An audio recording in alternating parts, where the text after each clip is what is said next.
मध्ये अतिशय सुंदर वर्णन आलेलं आहे. त्याचं भाषांतर आमच्या तुकोबाराने अभंगामध्ये केलेलं आहे. पुसावेसी हेची वाटे, पुसावेसी हेची वाटे,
जे जे भेटे हे महत्वाचं आहे. जो जो म्हटल्यानंतर फक्त माणूस होईल.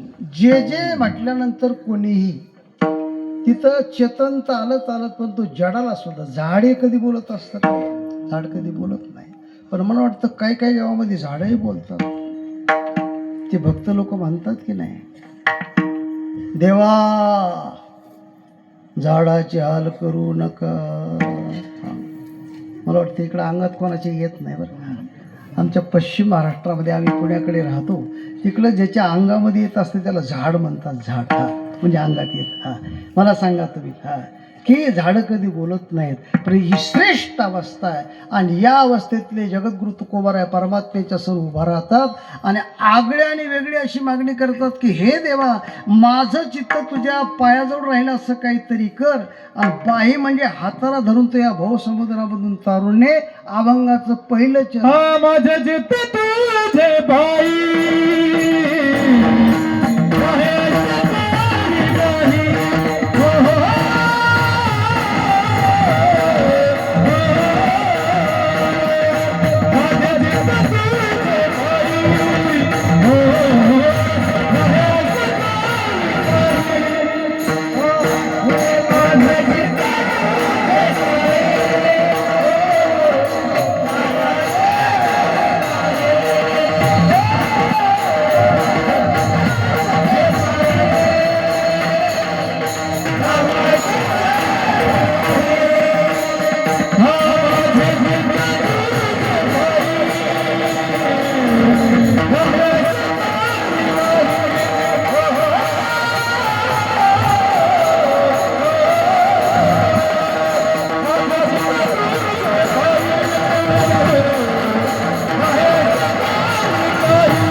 चित्त तुझ्या पायाजवळ राहिलं असं काहीतरी कर. आता पहिली शंका अशी आहे, का हो तू खूप बरं आहे, तुमचं चित्त तुम्ही देवाला का आग्रह करता, तुमचं चित्त तुम्हाला देवाच्या पाया ठेवता येत नाही का, पहिली शंका. दुसरी शंका अशी आहे की देवाच्या पायावर चित्त ठेवण्याचा आणि या भवसमुद्रामधून तरुण जाण्याचा अर्थार्थी काय संबंध. आणि तिसरी शंका अशी आहे की चित्त जर जाग्यावरती नसलं तर बिघडतंय काय, याचं चिंतन आपल्याला नंतर करायचंय. परंतु इथे एक शब्द आहे बघा, दातारा. दातारा हे संबोधितात, व्याकरणामध्ये संबोधन म्हटलं जातं बरं, संबोधितात, जाणीव करून देतात. जसे एखादे गावातले कार्यकर्ते असले की म्हणतात बरं का, आमच्या गावचे हे मोठे कार्यकर्ते आहेत, आमच्या गावचे हे गुणीजन आहेत, आमच्या गावचे प्रतिष्ठित आहेत, आमच्या गावचे श्रीमंत आहेत, अशी जाणीव करून देतात. तसे काय आहे की जगद्गुरु तुकोबाराय सगळ्या जगाला जाणीव करून देतात की परमात्म्यासारखा दातृत्ववाणी या जगामध्ये कोणीच नाही, जाणीव करून देतात. बघा, दातार हा शब्द दातावाचक आहे. जिथं जिथं दातारा शब्द आला तिथं तिथं तो दातावाचक आलेला आहे. बघा, अनेक ठिकाणी दातारा शब्द आहे. विठोबा दाताऱ्याचा घरा उचित निलागा, आपल्या परिचयाचं प्रमाण आहे बघा. हेची एक तुम्हा माग तुम्ही दातारा, हेची तुम्हा माग तुम्ही दातारा,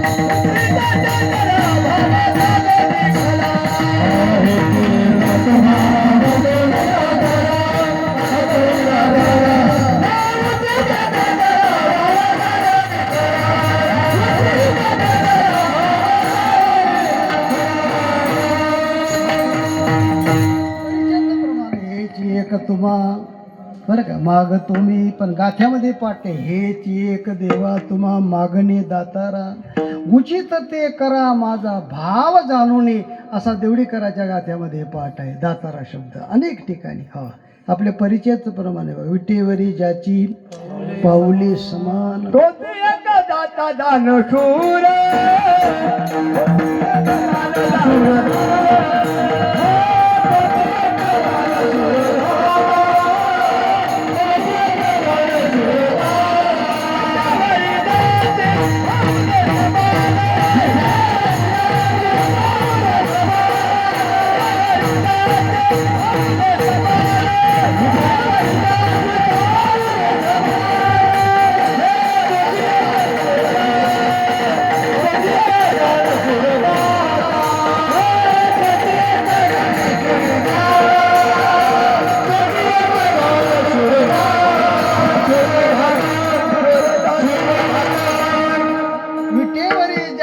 पाऊले समान तोची एक दानशूर.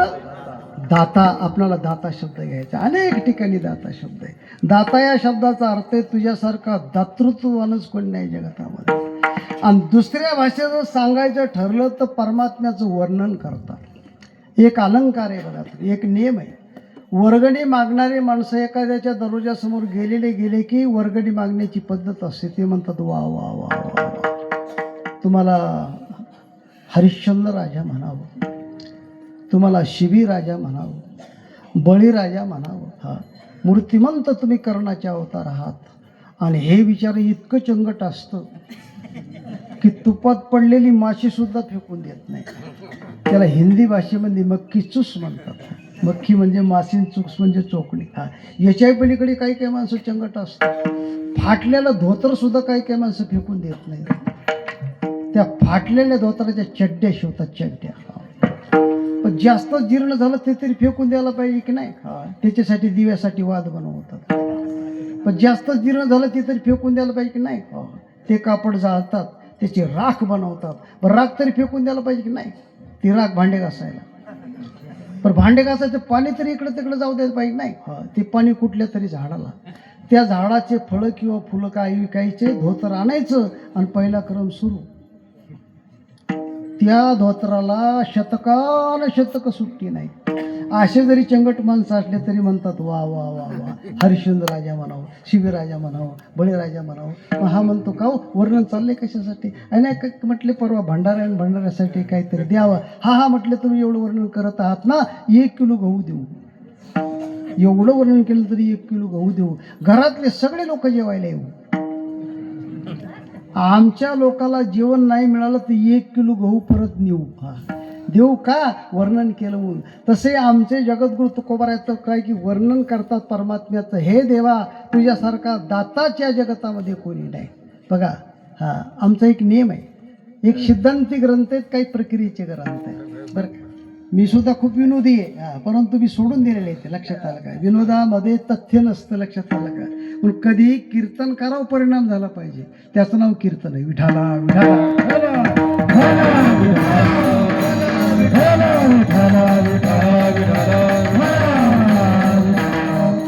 आमच्या लोह्या महाराज काय की बंकटस्वामी महाराजांचे शिष्य होते. नगरला त्यांचं मोठं दुकान होतं.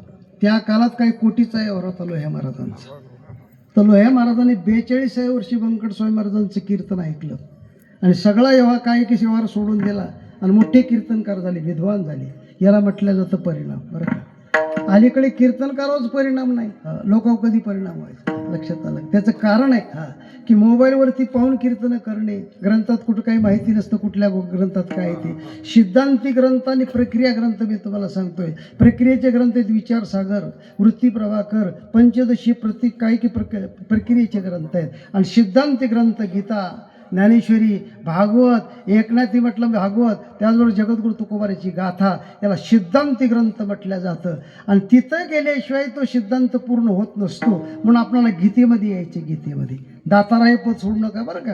जरी लांब गेलं तर तिथं येता आलं पाहिजे. भगवान गीतेमध्ये 75 विभूती सांगतात. मी इथं आहे, मी इथं आहे, मी इथं आहे, मी इथं आहे. आता मी तुम्हाला सोबदार विचारतो, मी आपल्या ह्या वसा गावामध्ये आहे म्हणलं तर आळंदीत मी आहे का? आळंदीत नाही. बरोबर आहे की नाही? घाबरू नका बरं, नाही तर तुम्ही उद्या यायचेच नाहीत. ते म्हणते तुमचं तुम्ही बघून घ्या काय आहे की नाही. असं होतं कधी कधी. एका ठिकाणी मी विचारलं, दुसऱ्या दिवशी कीर्तनला चालले नाही. म्हणजे का महाराज काल काय दिसले तुम्ही? नाही म्हटले काल महाराज विचारित होते आम्हाला, आम्ही येणारच नाही म्हणजे कीर्तनाला. असं होतं का नाही. म्हणून चोपदाराला विचारायचं. चोपदाराकडे सगळं असतं ते लक्षात आलं. आपला विषय चालला होता की मी इथं आहे म्हटल्यानंतर आळंदीमध्ये नाही हे सिद्ध होतं.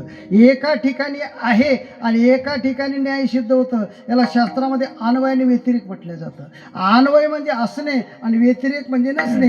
एका ठिकाणी भगवान नाही सिद्ध होईल आणि एका ठिकाणी आहे सिद्ध होईल. त्याच्यासाठी भगवंतानं सांगितलं की अर्जुना, मला तू एका ठिकाणी आहे आणि एका ठिकाणी नाही म्हणू नको. पाहिलं तर मीच या जगतामध्ये, दुसरं नाहीच काही. या जगतामध्ये आहे ते वेदांताच्या दृष्टीनं मीच आहे, याच्या पलीकडे दुसरं काहीच नाही. मी बोलत नाही. आमच्या ज्ञानेश्वर महाराजांचा चरण आहे. विठाला विठाला विठाला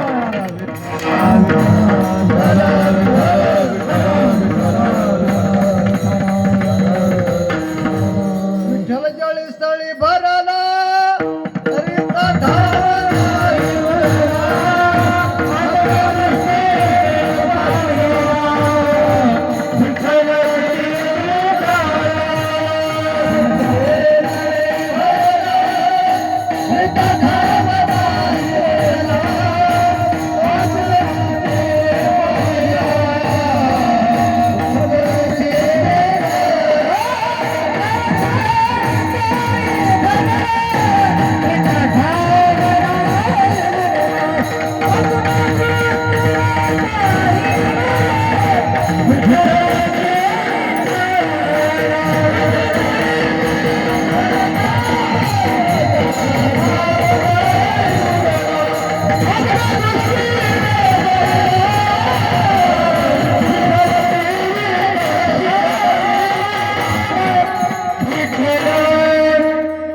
ज्ञानेश्वर महाराज म्हणतात, रेटा ठाव नाही उरला. ठाव म्हणजे ठिकाण.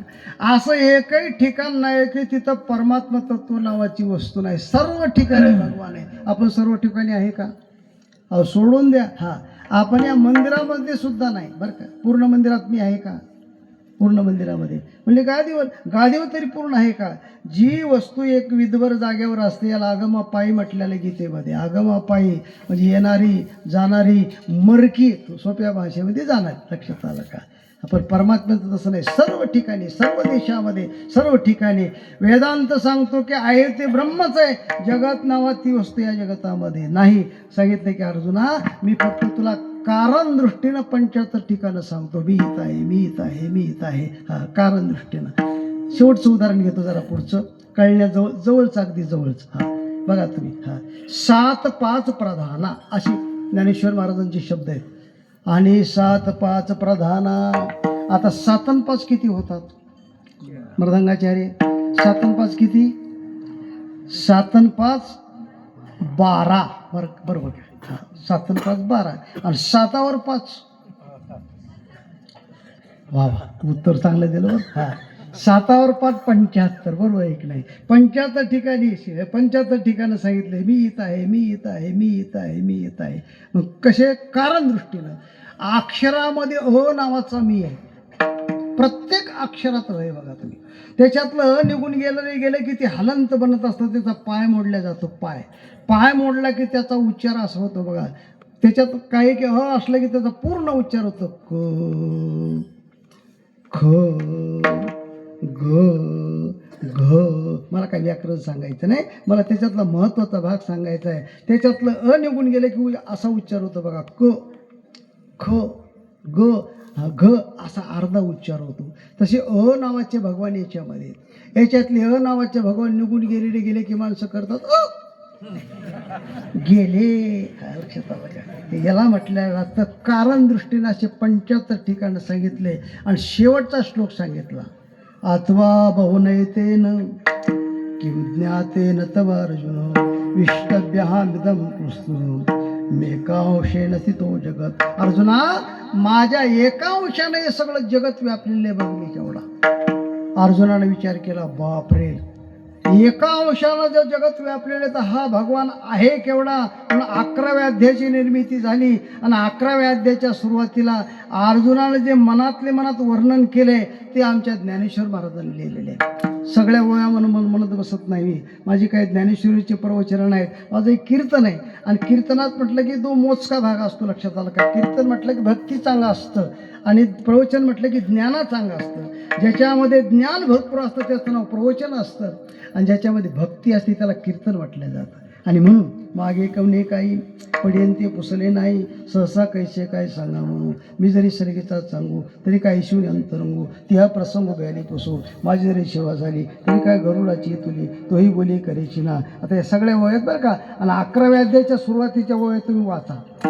पडियंते म्हणजे प्रेमाचे बरेचसे लोक होऊन गेले. पहिलं नाव घेतलं, मी जरी आई शिवनी सांगू.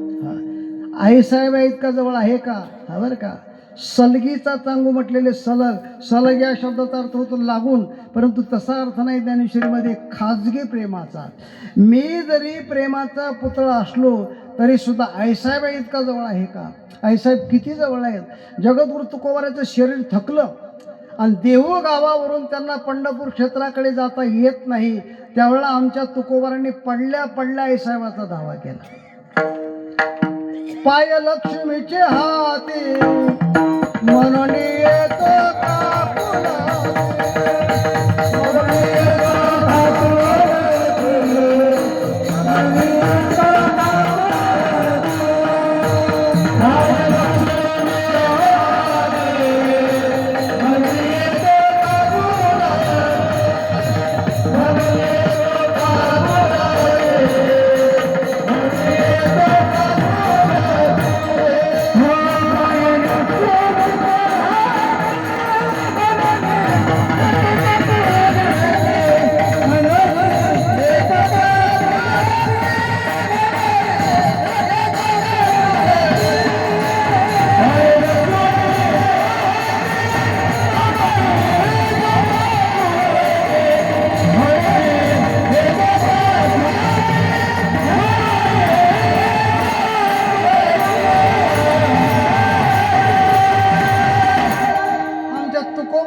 चरण आहे.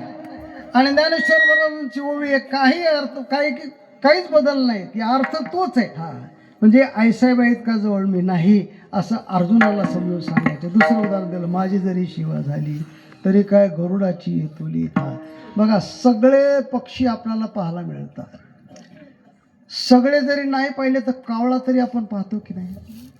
कधी कावळा पाहतो? एखाद्याची दशक्रिया असते, हा त्या दिवशी कावळा पाहायला मिळतो की नाही?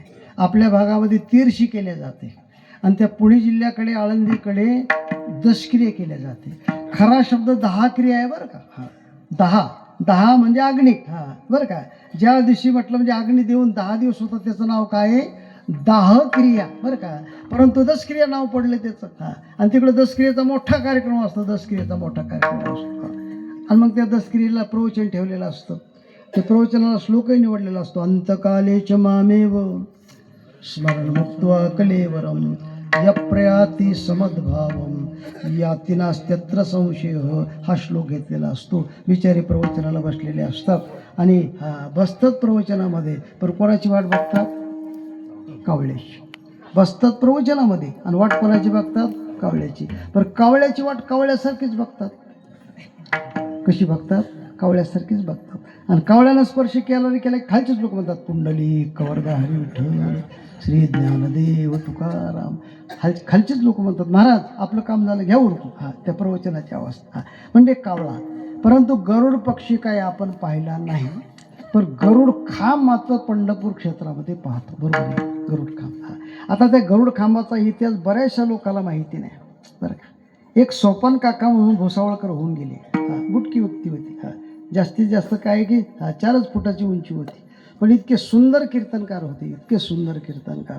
त्यांचं कीर्तन ऐकण्यासारखं होतं. तर त्यांनी एका कीर्तनामध्ये अतिशय महत्त्वाचा प्रसंग सांगितला होता. ते म्हणले तिथं जवळजवळ मोजून पाहता मी 16 खांब आहेत बरं का. त्यांनी दृष्टांत सांगितल्यानंतर मोजून पाहिलं तिथे 16 खांब आहे, 16 खांब. मग त्यालाच गरुड खांब का म्हणतात? तर त्याचा इतिहास आहे बघा, खूप मोठा दृष्टांत आहे. ते दिवाळीचा सण आहे. आम्ही विनोदानं सांगत असतो 11 महिन्याचे 11 सण आमच्या माता भगिनीच्या वाट्याला आहेत. बघा तुम्ही, 11 महिन्याचे 11 सण माता भगिनीच्या वाट्याला आहेत. आणि पुरुषाच्या वाट्याला एकच सण आलेला आहे, तो पुढच्या महिन्यातला. कोणता? शिमगा. हे पुरुषाच्या वाट्याला नाही बघा. शिमग्याच्या दिवशी लोक ज्ञानेश्वरीचं पारायण करतात, गाथ्याचं पारायण करतात, भजन करतात. काय करतात? तो तेच करणे, त्याचं नाव शिमगा. बघा तुम्ही. म्हणून मी विनोदांना सांगत असतो नेहमी करता, म्हातारपणामध्ये माता भगिनीची मान अशी हलत असते. गहू आणा, ज्वारी आणा, बाजरी आणा, साखर आणा, चहा पावडर आणा, आणा आणा आणा. आणि पुरुष मंडळीची मान अशी हलत असते, नाही पैसे नाहीत. म्हणजे काय आहे की आपल्या वाटेला आलेला तो सण आहे, लक्षात आला. तसं काय आहे की 5 दिवसाचा सण म्हणजे दिवाळीचा सण. गोवत्स द्वादशी, धनत्रयोदशी, नरक चतुर्दशी. आमचे भगवान नरकासुराचा वध करून सकाळी सकाळी आले होते. कधी? उषा कालामध्ये. उषा काल म्हणजे सूर्योदयाच्या अगोदर 2 तास. त्याचं नाव काय आहे? उषा काल. सूर्योदयाच्या अगोदर 2 तास म्हटलं म्हणजे काय की 7 चांदण्या दिसत असतात बघा. त्याच्या अगोदर 7 चांदण्या, त्याला सप्तऋषी म्हणतात. सप्तऋषी. डोंगरे महाराज त्या ऋषीकडे पाहून रोज आंघोळ करत होते. त्याच्या चांदण्या पाहायच्या आणि आंघोळ करायची, असा त्यांचा नेम होता डोंगरे महाराजांचा. डोंगरे महाराज कधीही म्हटलं म्हणजे काय की उषा कालामध्ये झोपलेले नाहीत. जो कोणी उषा कालामध्ये उठतो बहुतेक त्याला कुठल्याही प्रकारचा रोग होत नाही. सांगू का तुम्हाला जाता जाता? अटॅक जे येतात ते सकाळीच येतात. कसे गेले? अटॅकनं. कधी गेले? सकाळी सकाळी. बहुतेक दिवसा माणसं फार कमी जातात आणि रात्रीच्याच वेळेला जास्त माणसं जातात. आणि सकाळी सकाळी काही 80% लोक सकाळी जातात. त्याचं कारण आहे उषा कालात आपण उठत नाही. म्हणून पूर्वीचे लोक 4 वाजता उठायचे, स्नान वगैरे करायचे आणि देवपूजा आटपून सूर्यनारायणाची वाट बघायची, कधी उदयाला येईल, कधी उदयाला येईल. आता ही वेळ सूर्यनारायणाला आली, हे कधी उठतील, उठतात का नाही, तर उठावं लागेल. अलीकडच्या कालामध्ये लोक उठतच नाहीत, उठावं लागतं. उठा, सूर्य उदय झालाय, उठाला उठाला.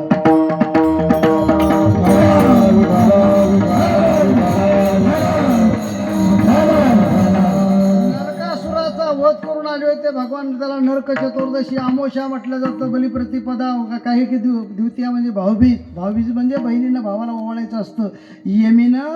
यमराजाला असं ओवाळलेली कथा येते पुराणामध्ये. हा, मग काय काय कीर्तनकार म्हणतात की नाही, ज्येष्ठ कीर्तनकार, ज्याला बहीण आहे त्याला ठीक आहे, ज्याला बहीण नाही त्याने काय करायचं, नाराजच व्हायचं नाही. अशी पंथी घ्यायची, खिडकीमध्ये ठेवायची आणि त्या पंथीहूनच आपलं डोकं ओवाळायचं.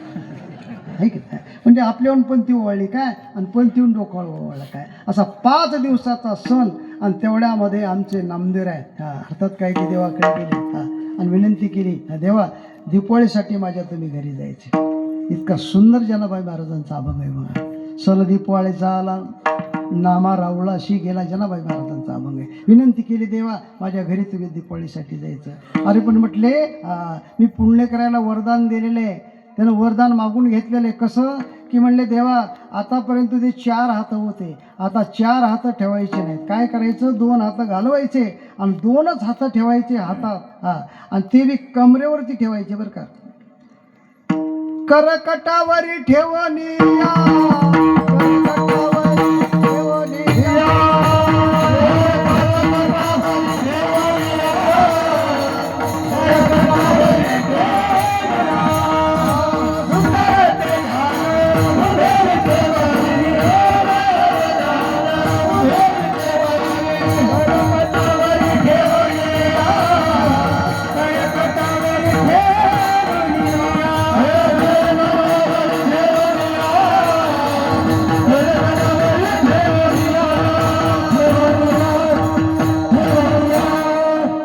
करकटावरी ठेवणिया, आणि हेच शास्त्रकार सांगतात, जगन निहित पाणीम मंडनम मंडनानाम.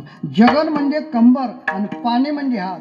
शास्त्रामध्ये याला हाताला पाणी म्हटलेलं आहे बरं का. दानेन पाणीर नतु कंकणेन. या हाताला दानाने शोभा आहे, सोन्याने नाही. सोन्याने व्यवहारातली शोभा आहे, परंतु खऱ्या अर्थानं पारमार्थिक शोभा कशाने आहे, हस्तस्य भूषणम दानम. लक्षात आलं का, या हाताची शोभा कशाने आहे, अर्थात म्हटलं म्हणजे दानाने वगैरे वगैरे मोठा भाग आहे. आणि म्हटले कमरेवरती हात ठेवायचे, नासाग्र दृष्टी ठेवायची, समचरण दृष्टी, विटेवरी साजरी वगैरे वगैरे सगळे नियम सांगितले. दृष्टांत खूप मोठा आहे. आणि शेवटी विनंती केली की तुम्ही माझ्या घरी जा, मी तुमच्या काही की जागेवरती उभा राहतो. आमचे नामदेवराय विटेवरती उभे राहिले. भगवान घरी आले आणि निघाल्यावर गोनाईने विनंती केली की देवा माझा नामदेव हा विटेवरती कसा दिसतो मला पाहिजे.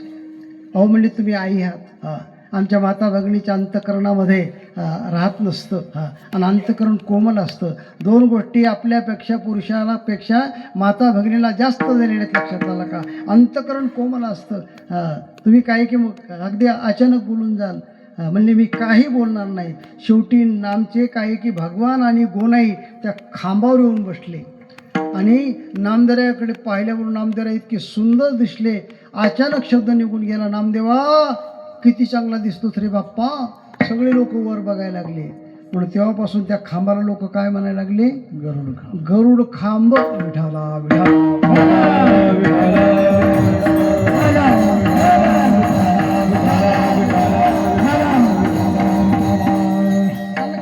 उदाहरण घेतलं आमच्या ज्ञानेश्वर महाराजांनी. सनकादिकाचं, तुकोबाराने सुद्धा सनकादिकाचं उदाहरण घेतलं. तुम्ही सनकादिक संत मनविता कृपावंत, एवढा करा उपकार सांगा देवा नमस्कार. गोकुळातल्या गवळणीचं उदाहरण घेतलं. हे भक्ताचे उदाहरण झाले.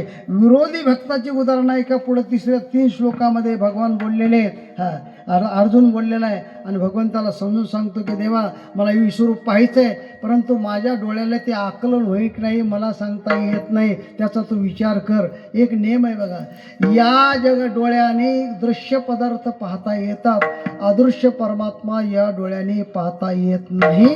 इतरे दृश्य पदार्थ दृश्यंते नेन चक्षुषा सर्वे. शंकराचार्य म्हणतात दृश्य पदार्थ या डोळ्याने पाहता येतात, अदृश्य परमात्मा या डोळ्याने पाहता येत नाही.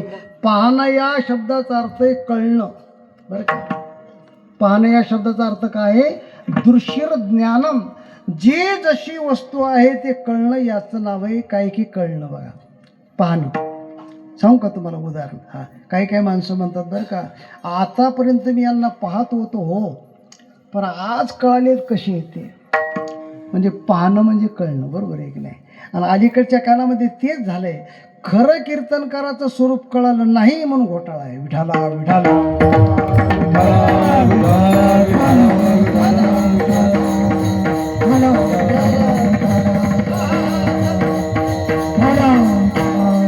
एका एका तालुक्यामध्ये 250-300 कीर्तनकार आहेत, लक्षात घ्या. 250 ते 300 कीर्तनकार वेळेवर सगळे येतात. मंडपातून बाहेर निघाले की नारळ ताबडतोब वेळेवर सगळं. मंगल कार्यालय आणि कीर्तनकार सारखेच झालेले. मला सांगायचंय काय, मंगल कार्यामध्ये अगोदर पैसे नंतर लग्न आहे की नाही, आणि इथं कीर्तन सुटलं की ताबडतोब नारळ लक्षात. त्याच्यात काय बदलच नाही. जाऊ द्या. मला सांगायचंय काय की कळायला पाहिजे, कळायला पाहिजे. आणि जोपर्यंत समाजाला कळत नाही तोपर्यंत ते असंच चालायचं. विठाला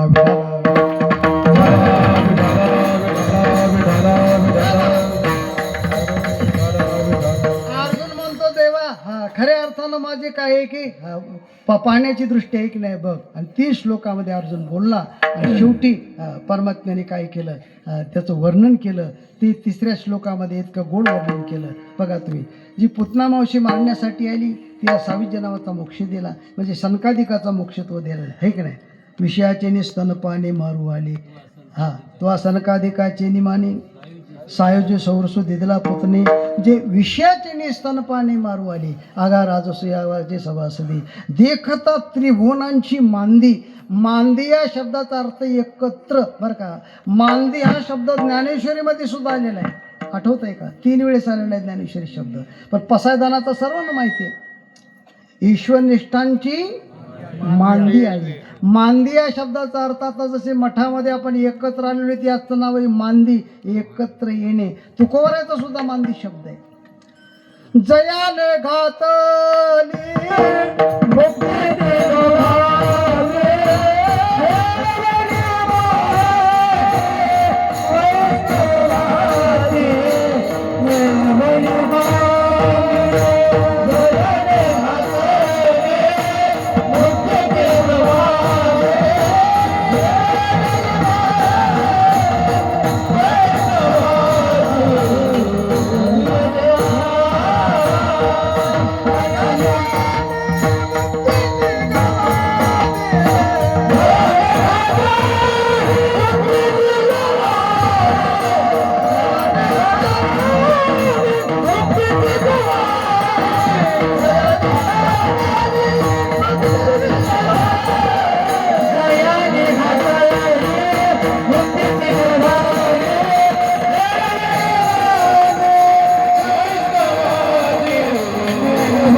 होते. आणि हा शिशुपाळ सभेमध्ये उभा राहिला आणि परमात्म्याला अद्वैत तत्व बोलला. निस्तेजल अशा शब्द ज्ञानेश्वर महाराजांचा. निस्तेजल असे म्हणजे शलक्या भाषेत.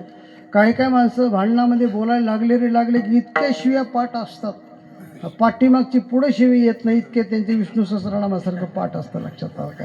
तसा निस्तेजल असे म्हणजे शलक्या भाषेत तो बोलत होता. त्याचं कारण का, ज्यावेळेला शिशुपाळ जन्माला येतो त्यावेळेला त्याला 4 हात असतात आणि 3 डोळे असतात. आई नाराज झाली, काय करावं. आईनं एका महात्म्यानं सांगितलं, आई साहेब काही काळजी करू नका. आकाशाची वाणी झाली, सांगितलं काय काळजी करू नका, कोणाच्या तरी मांडीवर देत चला, आणि ज्याच्या मांडीवर दिल्याच्या नंतर त्याचे 2 हात आणि 3रा डोळा नाहीसा होईल त्याच्या हातानं मरण, लक्षात ठेवा. आता ते 4 हाताचं बालक, 3 डोळ्याचं बालक कोणी मांडीवरती घ्यायचे, त्याच्या तोंडावर हात फिरवायचं. आम्ही विरोधानं सांगत असतो, लहान मुलाच्या तोंडावर हात लोक फिरवतात, म्हाताऱ्या माणसाचं कोणी फिरवतं का असा हात? कोणी फिरवत नाही. लोक फिरवतात पण तोंड फिरवतात, लक्षात, हात फिरवत नाही. म्हणजे जाऊ द्या. तसं काय की कोणाच्याही मांडीवर देत चालायचं, तेवढ्यामध्ये परमात्म्याच्या मांडीवर देण्यात आलं. त्याचे 2 हात नाहीसे झाले, 3रा डोळा नाहीसा झाला. शिशुपाळाच्या याने विनंती केली, देवा माझ्या मुलाला मारू नको. याला काही कळत नाही. शिशुपाल या शब्दाचा अर्थ असा आहे, ज्याला शी आणि सुकुट करावी कळत नाही त्याचं नाव काय, शिशुपाल. आता याच्या पलीकडे अर्थ मला सांगता येत नाही, लक्षात एवढाच अर्थ आहे त्याचा. हा, ज्याला म्हटलं म्हणजे काही की कळत नाही त्याचं नाव काय आहे, शिशुपाळ. भगवान म्हटले मी मारणार नाही कुठपर्यंत, 100 गुन्हे होईपर्यंत, आणि 100 गुन्हा झाला की मी ठेवणार नाही. आणि म्हणून काही की 100 गुन्हा झाला त्याचाही म्हटलं म्हणजे काही की वध करण्यात आला. आणि आता सगळ्या कथा मी सांगत बसत नाही, अगदी शेवटची कथा तुम्हाला सांगतो. 3 देवाची परीक्षा घेण्यासाठी तो भृगू, ब्रह्मदेवाचा मानसपुत्र आहे, तो भृगू, आणि निघाला 3 देवाची परीक्षा घेण्यासाठी. पहिल्यांदा आपल्या बापाकडे आला, ब्रह्मदेवाकडे, आणि ब्रह्मदेवालाच का आडोतोड बोलायला लागला, आडोतिडो बोलायला लागला. हातामध्ये काठी घेतली, ब्रह्मदेव पाठीमागे लागले. पळता पळता तो म्हणायला लागला, पप्पा तुम्ही नापास. अलीकडे पप्पा शब्द आलाय बरं का. हा पप्पा शब्द ज्या माणसाने महाराष्ट्रामध्ये आणलाय त्याचा सत्कारच करावा. कोण असं माणूस आहे लक्षात आला. आमचे दादा शब्द गेला, आहे की नाही, आबा शब्द गेला.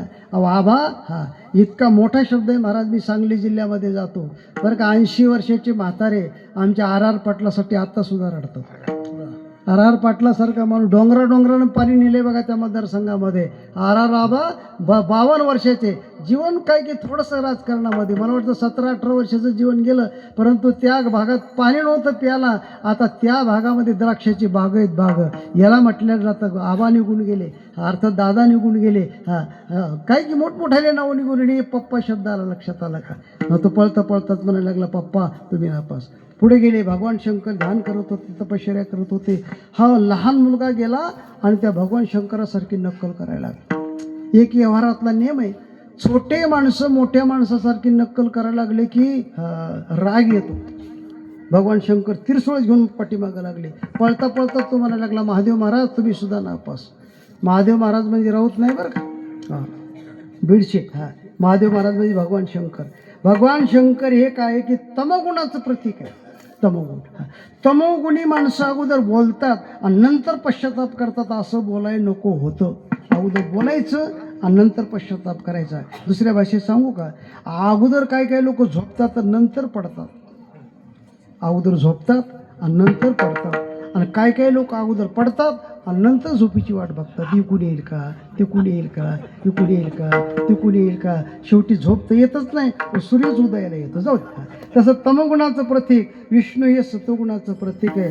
शांत बसलेले विष्णू होते बघा. आत्तासुद्धा काही काही कपडे काढल्याच्या नंतर पंढरपूर क्षेत्रामध्ये इथं छातीवरती एक पादुका दिसते बघा, पादुका. ती भृगुण मारलेली लात आहे, आणि तिथं आमच्या ज्ञानेश्वर महाराजांनी दातारा शब्द आले. दातारा शब्दाची शेवटी एवढं वाढवलं, जे नेवरी हंतल्या पंपरा तयाचा चरणवाशी दातारा. आणि हे वर्णन तुकोबाऱ्यासमोर असल्यामुळं धरोनिया बारी बाबा तारे दातारा दातारा.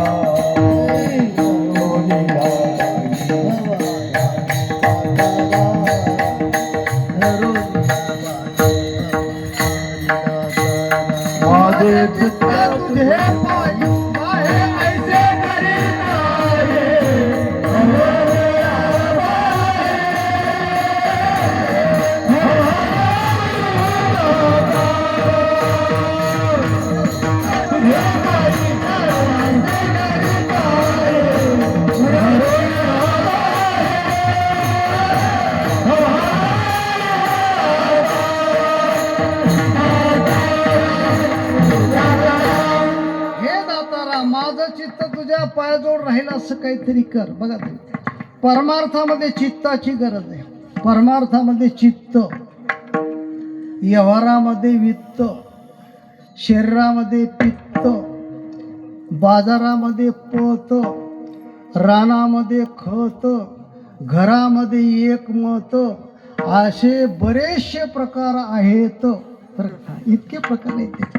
तसं चित्त मिले तो सब मिले. चित्त हे काय आहे की इतकं गमतीच आहे महाराज, ज्याचं मूळ सोप मिळेपर्यंत त्याचं धावणं संपत नाही. आमच्या वेदांताच्या दृष्टीने जर विचार केला तर चित्त हे अगोदर चितघनच होतं. पण चितघन परमात्म्यापासून वेगळं झालं आणि ते सारखं शोधायला लागलं की माझं मूळ स्वरूप कोणतं आहे, माझं मूळ स्वरूप कोणतं आहे, माझं मूळ स्वरूप कोणतं आहे. नियम आहे, चित्तम चिद विजानियाद रकारम रहितम यदा. असं काय आहे की श्रुती माता सांगते की खऱ्या अर्थानं चित्तही चितघन होतं आणि चितघन परमात्म्यापासून वेगळं झालं आणि ते सारखं शोधायला लागलं. मला वाटतं व्यवहार सुद्धा तसाच आहे. मूळ स्वरूप मिळेपर्यंत त्याचं धावणं संपत नाही. 15व्या अध्यायामध्ये त्याला भगवान सांगतात, नास काय नतद्भासे ते सूर्यो न शशांको न पावका यद गत्वा निवर्तन्ते तद्धाम परम मम. मम म्हणजे माझं स्वरूप. जोपर्यंत मिळत नाही तोपर्यंत त्याचं धावणं संपत नाही. त्याच्यासाठी उदाहरणं दिले ज्ञानेश्वर महाराजांनी. पुढती जेत गेले लगेती मागुती पावले मोहोदधी का निघाले स्रोत जैसे. स्रोत म्हणजे पाण्याचा ओघ आणि मोहोदधी म्हणजे समुद्र. जोपर्यंत समुद्र मिळत नाही तोपर्यंत नदीचं धावणं संपत नाही. बघा तुम्ही, तुका म्हणे गंगा सागर संगमे, तुका म्हणे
काय की समुद्राचा संबंध आहे. जोपर्यंत त्या गंगेला म्हणजे नदीला मूळ स्वरूप मिळत नाही तोपर्यंत तिचं धावणं संपत नाही. फेडीत पापताप ओखीत तिरीची पादप समुद्रा जायाप गंगेचे जैसे तया अहमवाच्या चित्तांग देवोनिया शरण रीग मोहोदधी का गांग रिगाले जैसे.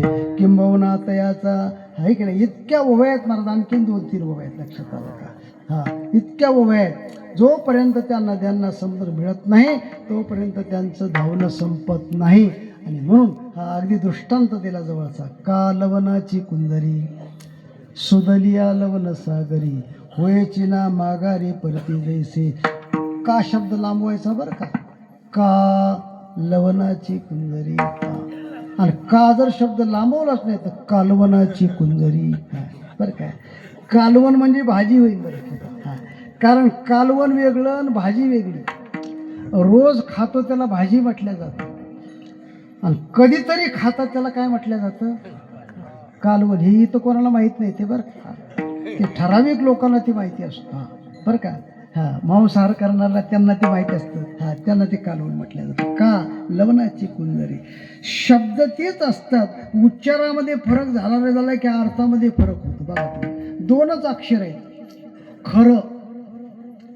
खरं म्हटलं की सत्य आणि खर म्हटलं की हां. आता तुम्ही म्हणा बरं का, मला म्हणता येत कारण तुमच्या गावात येऊन तुम्हाला कसं म्हणता येईल मला बरोबर आहे. म्हणजे खर म्हटलं की दुसरा शब्द होतो आणि खरं म्हटलं की दुसरा अर्थ निघतो. एका दुकानदाराने लिहिलेलं होतं, येथे माल वजनावर मिळेल. काय लिहिलं होतं, येथे माल वजनावर मिळेल. पण वाचनानं काय केलं, त्याच्यातलं ओत तोडलं आणि अलीकडे घेतलं. त्याच्यातलं ओत तोडलं आणि अलीकडे घेतलं. येथे माल व जनावर मिळेल. येथे माल व जनावर मिळेल. आणखी मी तुमच्या लक्षात नाही आलं. पण पहिलं काय लिहिलं होतं, येथे माल आहे की वजनावर मिळेल, पण त्याच्यातलं ओ तोडल्यामुळं काय अर्थ निघाला, येथे माल व जनावर मिळेल. विठाला विठाला विठाला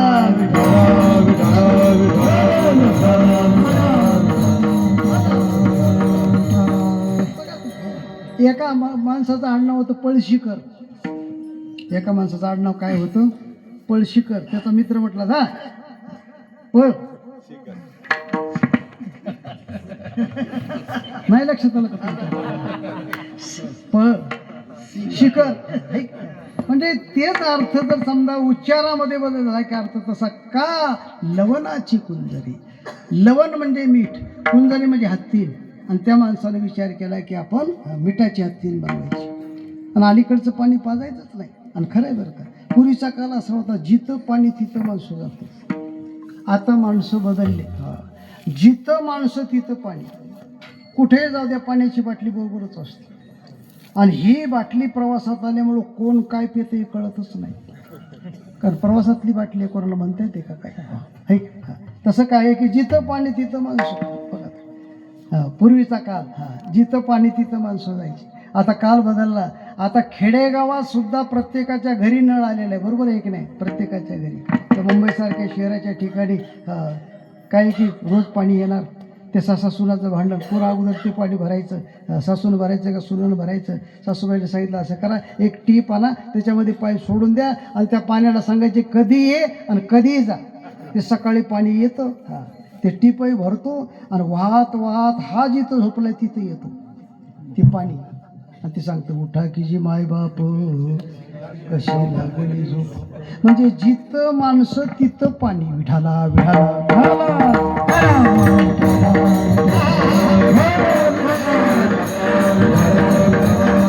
तसं त्याला विचार केला. आणि त्या काय की समुद्रामध्ये त्या हत्तीनीला घेऊन गेले. ती मिठाचीच हत्तीन असल्यामुळं गुडघ्या इतक्या पाण्यामध्ये गेल्यावर जी बिचारी खाली बसली, 25 तारीख झाली तरी उठली नाही. का उठली नाही हो, त्या मिठाचं मूळ स्वरूप आहे पाणी. मी बोलत नाही तुकोबाराच्या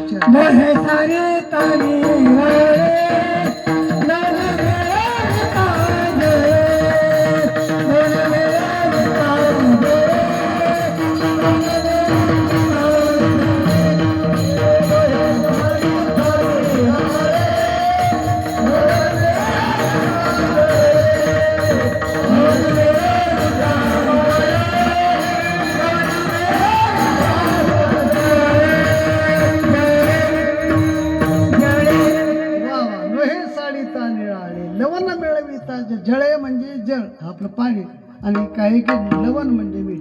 पाण्यामध्ये मीठ पडलं रे पडलं की मीठ नावानं शिल्लक राहत नाही, ते पाणी स्वरूप होतं. तशी ती नदी समुद्राला गेली रे गेली की ती नदी नावानं शिल्लक राहत नाही, समुद्र स्वरूप होते. तसं हे चित्त परमात्म्याकडे गेलं रे गेले की चित्त नावानं शिल्लक राहत नाही, चिद्घन परमात्मा बनतं. लक्षात आलं का, परमात्मा बनतं. आता त्याच्यातला सिद्धांत काढायचा आहे आणि ताबडतोब आपल्याला दुसऱ्या चरणापर्यंत जायचं. बघा पाण्याला दुःख आहे का मिठाला दुःख आहे असं जर विचारलं तर पाण्याला कसल्याही प्रकारचं दुःख नाही. का की मुक्त म्हणजे मोकळा. बरं का, मुक्त या शब्दाचा अर्थ काय, मोकळा. आणि मीठ म्हणजे बद्ध म्हणजे बांधलेलं. बघा आपल्या काही की महाराष्ट्रामध्ये समुद्र आहे, त्याला रत्नाकर म्हटलं जातं. मुंबईलाही समुद्र आहे, गोव्याला गेलं तर गोव्यालाही समुद्र आहे, इकडं गुजरातला गेलं तर तिन्ही प्रांतामध्ये तो समुद्र फिरतो. रत्नाकर. लक्षात आलं का. बरेचसे लोक अरबी समुद्र म्हणतात. पण अरबी म्हणायचं नाही. आत्तासुद्धा द्वारकेला रत्न सापडतात. बघा तुम्ही द्वारकेला गेले आणि तिथं फिरायला लागले ना ओटीच्या टायमाला अशी ओसरल्यानंतर, आत्तासुद्धा बऱ्याचशा लोकांना रत्न सापडतात. पण ती पारखी माणसं पाहिजे ना त्याला. रत्न ओळखायला पारखी पाहिजे की नाही. पारखी पाहिजे माणसं. आता सुद्धा रत्न सापडतात म्हणून त्याला रत्नाकर म्हटलेलं आहे. हा रत्नाकर समुद्र तिन्ही प्रांतामध्ये फिरतो. ते काय की मुक्त पाणी आहे. तेच फॅक्टरीमध्ये आले की त्याचं मीठ तयार होतं. मीठ तयार झाल्यानंतर त्या मिठाला हलता येत नाही, लोक नेतील तिकडं. मग लोक त्याला घरी घेऊन येतात. घरी घेऊन आले की आमच्या माता भगिनी त्याला काचाच्या भांड्यात ठेवतात, मांडणीवरती ठेवतात आणि ती मांडणीवर सगळ्या काय की घरातल्या लोकांकडे पाहतं आणि भारावून जातं बिचारा, माझी काय अवस्था आहे, माझी काय अवस्था आहे, माझी काय अवस्था आहे. त्याच्या लक्षातच येत नाही की आता काय अवस्था आहे आणि पुढे काय अवस्था आहे. भाजी बनवायची म्हणून आपण काय वस्तू त्याला पाट म्हणतो आणि पाट्यावर ठेवल्या जातात ते काय की पाट्यावर ठेवल्या जातं की नाही मीठ, हा, आणि ते मीठ पाट्यावर ठेवल्याच्या नंतर त्याच्या शेजारी 5-50 मिरच्या ठेवल्या जातात, मिरच्या, आणि मिरच्या ठेवल्याबरोबर त्या मिठाला विचारतात तुम्ही कुठलं. तो म्हणतो लय लांबचा आहे. कुठले आहे तुम्ही. नाही म्हटलं मुंबईचा आहे. म्हणजे इकडे कशासाठी आलात. नाही म्हणे आमच्याकडे बॉम्बस्फोट चालीतून आलो म्हटलं. तेवढ्यात त्या मिरच्या म्हणायला लागले बाबा इकडे कशाला आलास तू, आता थोड्याच वेळामध्ये आपल्या दोघं बुलडोजर फिरणार आहे. म्हणजे त्या मिठाला दुःख आहे, पाण्याला कसल्याही प्रकारचं दुःख नाही.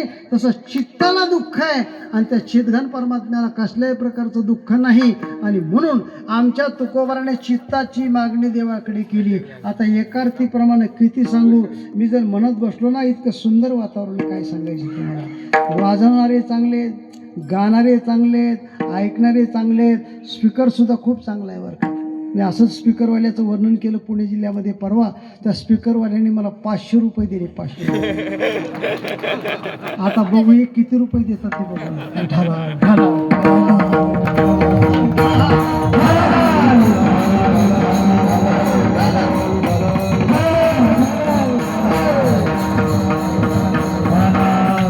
इतके प्रमाण आहेत. मला चित्ताचे काय सांगायचे तुम्हाला, इतके प्रमाण आहेत.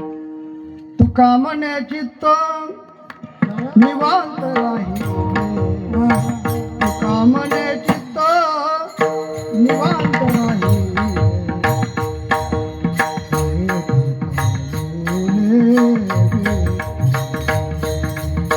ध्यायेती पावले वेद.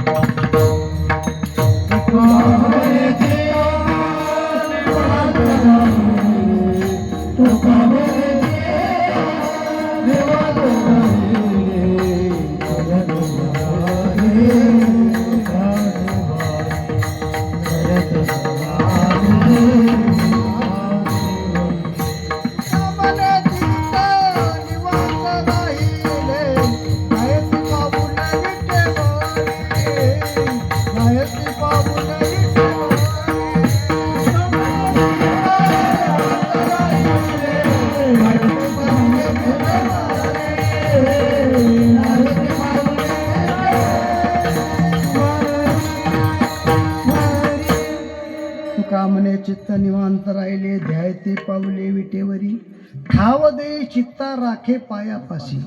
देखिले तुमचे चरण निवांत राहिले मना, राहिले मने, काशया पार दार आपुलाने, काशया साजिन प्राण आपुलाने.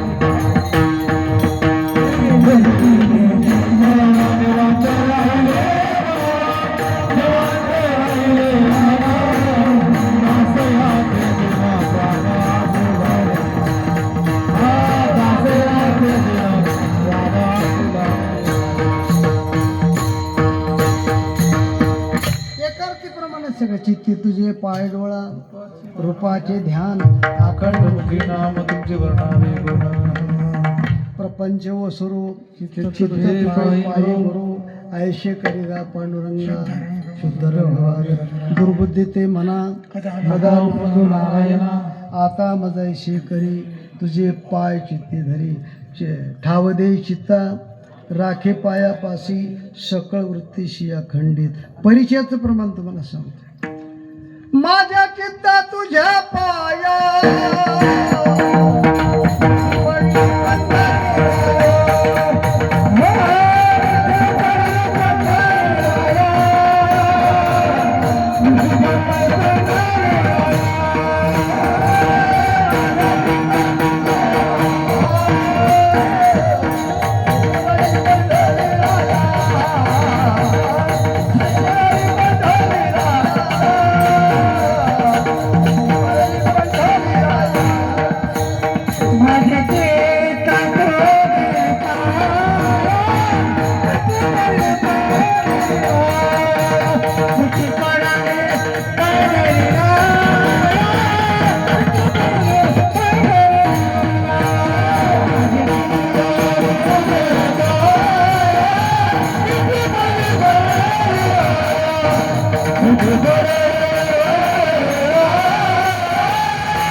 चित्ता तुझ्या पाया असा गात्यामध्ये पाठ बरं का. माझ्या चित्ता तुझ्या पाया मिठी पडले पंढराया.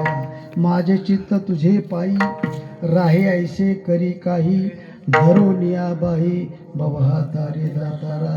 आणि हे करण्याच्या बाबतीमध्ये चतुरा तू शिरोमणी गुण लावण्याची तारे. बोला बोला शिरोमणी गुण लावण्याची तारे. चतुरा तू शिरोमणी गुण लावण्याची तारे. शिरोमणी गुण लावण्याची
शेवटी चतुरा तो शिरोमणी.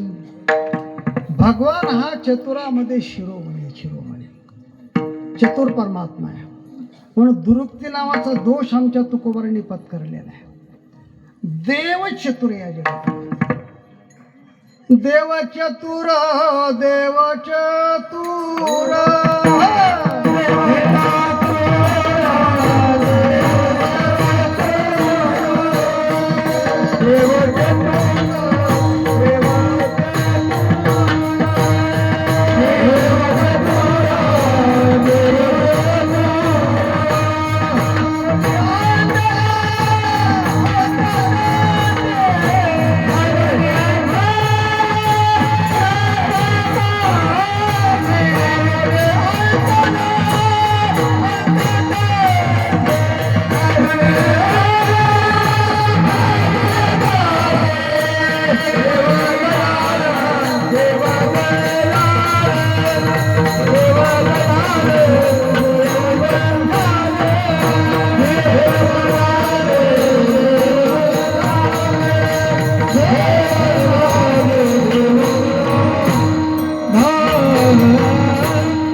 देव चतुर दुरुक्ती नावाचा दोष आहे.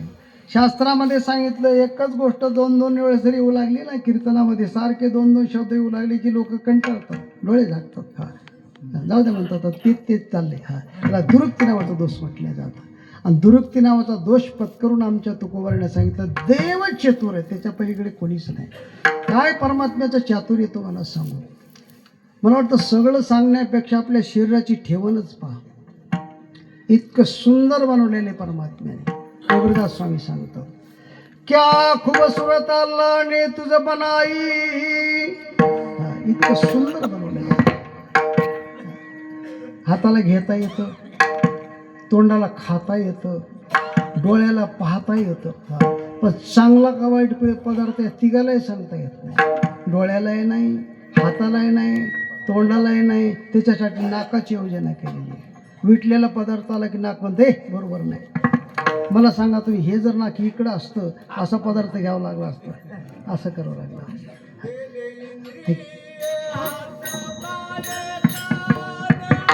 वा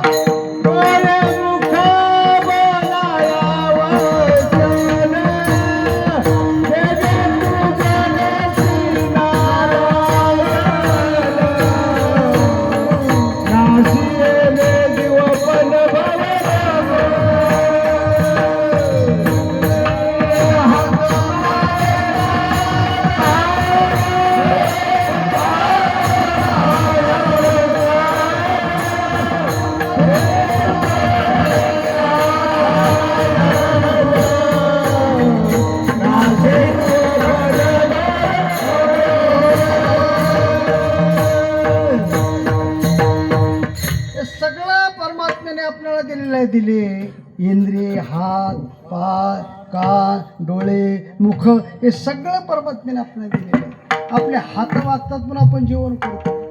हे जर हात वाकलाच नाही तर कसं जेवण करतील माणसं, सांगा बरं तुम्ही. काही माणसं मोटरसायकलून पडतात, मोटरसायकलून पडले की इथं कुठंतरी हाताला लागतं, मग असा हात होतो. हात काय वाकत नाही, मग कोणाला जेहारी करायचं असं करतं ते. आता मला सांगा तुम्ही याच्यात काय बसवले, लक्षात आलं काय? हे सगळं परमात्म्याने दिलेलं आहे. कानाचं आणि डोळ्याचं 4 बोटाचं अंतर आहे, मोजून बघा, पण घरी गेल्यानंतर मोज. आपलं कीर्तन चाललं. कानाचं आणि डोळ्याचं 4 बोटाचं अंतर आहे. आणखीन एक तुम्हाला चलता चलता अतिशय महत्त्वाचा भाग सांगतो. हा बघा तुम्ही, प्रत्येकाचा आवाज वेगळा आहे बरं का. नुसत्या महाराष्ट्रापुरता नाही, वशापुरता नाही मी सांगत, सगळ्या जगात जरी माणसं असली तर प्रत्येकाचा आवाज थोडा तरी बदल आहे. आवाजामध्ये बदल आहे, चालण्यामध्ये बदल आहे, लक्षात घ्या. चालण्यामध्ये बदल आहे, चेहऱ्यामध्ये बदल आहे. हो, महाराष्ट्राच्या कान्याकोपऱ्यात कुठेही जा तुम्ही, तुम्हाला माणसासारखा माणूस दिसणार नाही. मला त्या पुरवणीमध्ये असं वाचायला मिळालं, 6.5 लाख तालुके आहेत आपल्या भारताचे. 6.5 लाख तालुके बरं. तर प्रत्येक तालुक्यातला माणूस मुंबईमध्ये आहे. असा एकही तालुका नाही की मुंबईमध्ये माणूस नाही. मध्य प्रदेशमध्ये शेवटचा जिल्हा शेडोल नावाचा जिल्हा आहे.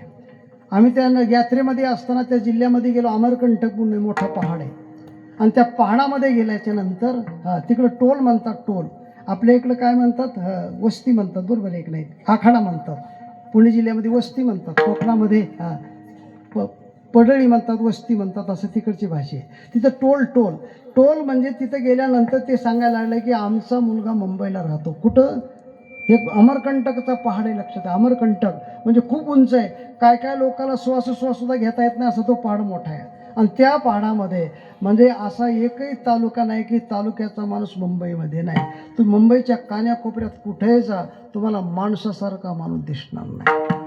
थोडा तरी बदल असणार. आणि तुकोबाराने एकाच चरणात सांगून टाकलं, एकायसे एक नाही,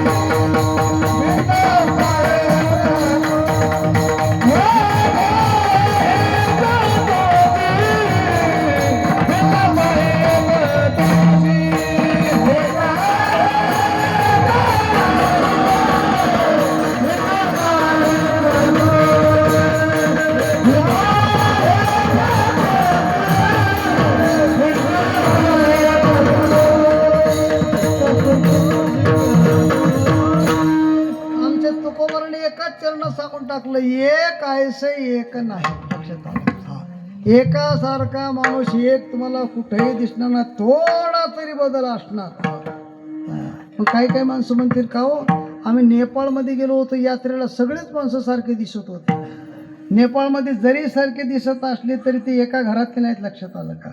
घरामध्ये सुद्धा आवळे जावळे मुलं एकसारखे दिसतात, पण घरातल्या लोकांना माहिती असतं कोणता कोण कोणता कोण, लक्षात आलं का. म्हणजे थोडा तरी बदल असणार. अपवाद माणसासारखा माणूस नाही गृहीत धरला आहे बरं का. आपण धरला थोडंसं याच्या उदाहरणासाठी. बघा आपण काय करतो, अलीकडे 4 ठसे आहेत बघा आपले. काही शरीराचे 4 ठसे आहेत. आता डोळ्याचे तर आहेतच, परंतु या अंगठ्यामध्ये सुद्धा काही रेषा आहेत बघा. इतक्या सूक्ष्म स्वरूपाच्या रेषा आहेत की आपल्याला त्या दिसत नाहीत. त्याच्यासाठी अतिशय बुद्धिवान माणसं एकत्र बसलेले आहेत आणि जगातले अंगठी एकत्र केलेले आहेत आणि शोधून पाहतात की जगातले अंगठी एकत्र करून सुद्धा एकासारखी एक रेषा सापडत नाही. हे परमात्म्याचं चातुर्य विठाला विठाला.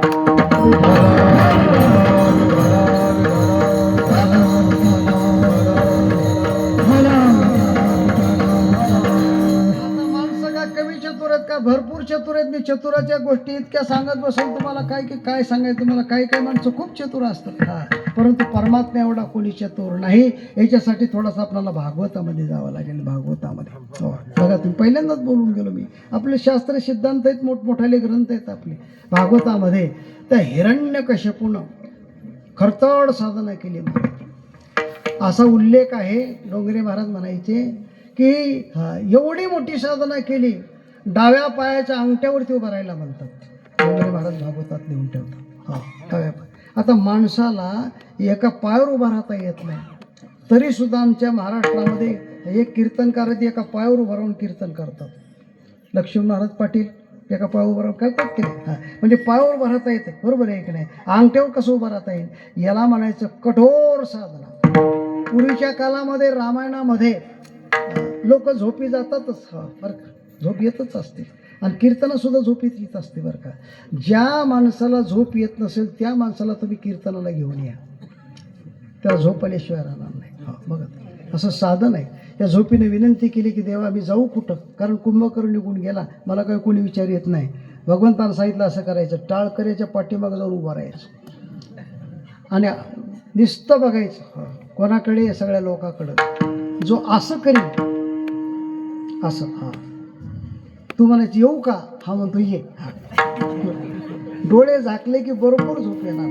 म्हणून मी विनोदानं सांगत असतो, झोपायचं तर कीर्तनकाराच्या जवळ झोपायचं बरं का, वाया जात नाही. असंच कीर्तन चाललेलं होतं. एक बाबा झोपत होते.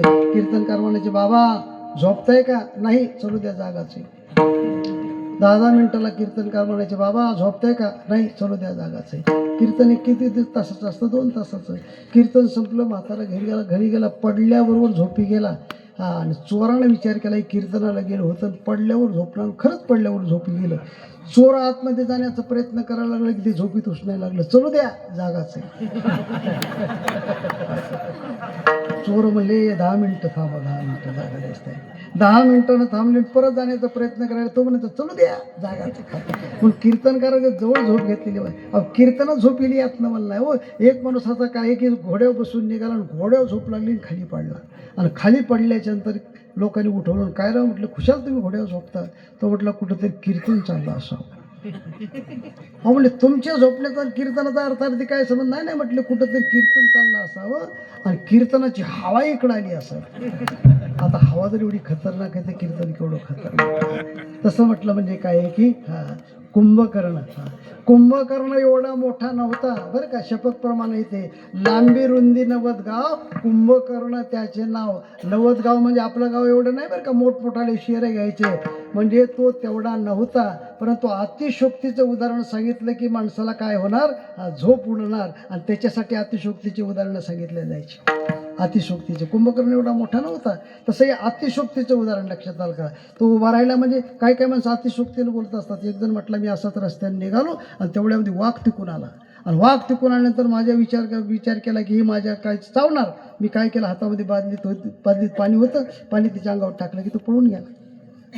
ऐकणारा म्हणला बरोबर आहे. म्हटलं वाघ पळाला, माझ्या मांडीवर येऊन बसला. मी त्याच्या पाठीवर असा हात फिरवला, माझ्या जे हाताला पाणी लागलं होतं ना ते तूट टाकलेलं असावं. याला अतिशोक्तीचं बोलणं म्हटलं. एक जण म्हटलं, माझे आजोबा पाण्यामध्ये जवळजवळ काय आहे की 15 दिवस होते. 15 दिवस होते. पण जशा तसे बाहेर आले.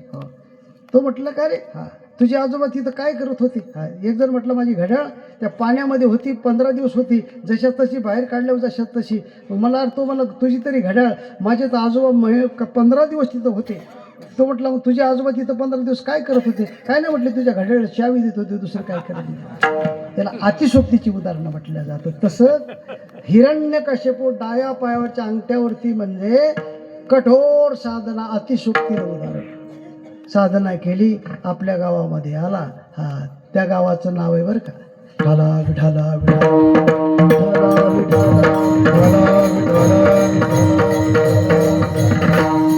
त्या गावाचं नाव आहे नरसिंहपूर बरं का. आता नरसिंहपुराबद्दल वाद आहेत. आपल्या महाराष्ट्रामध्ये सुद्धा 3 ठिकाणी नरसिंहपूर आहेत.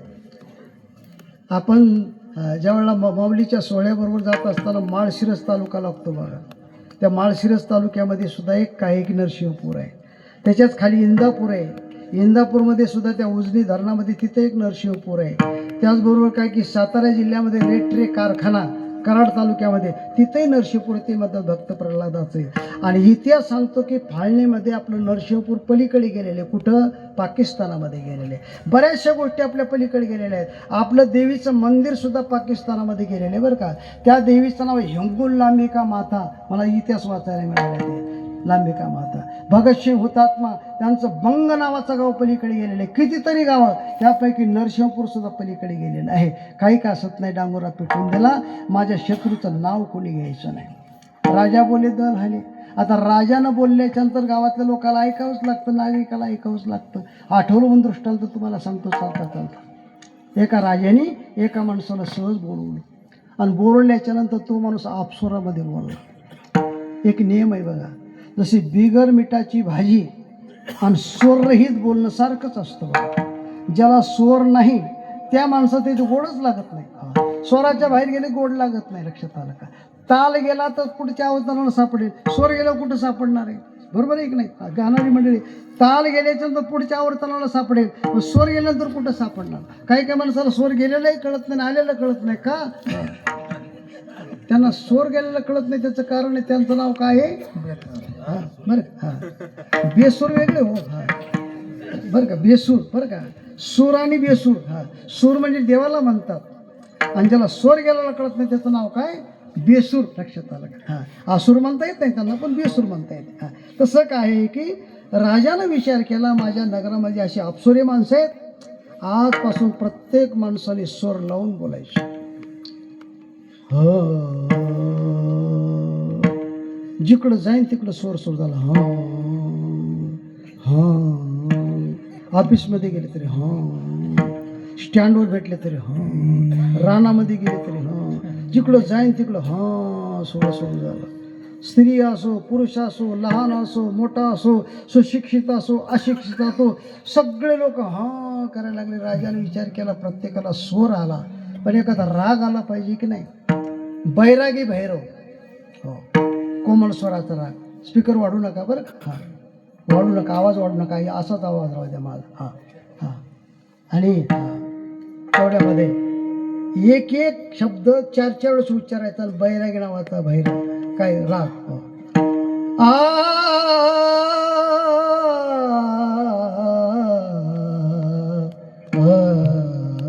मोठा दृष्टांत आहे. मग कोणी दुकानावर जाणार, पहिल्यांदा दुकानदाराला हात मारणार.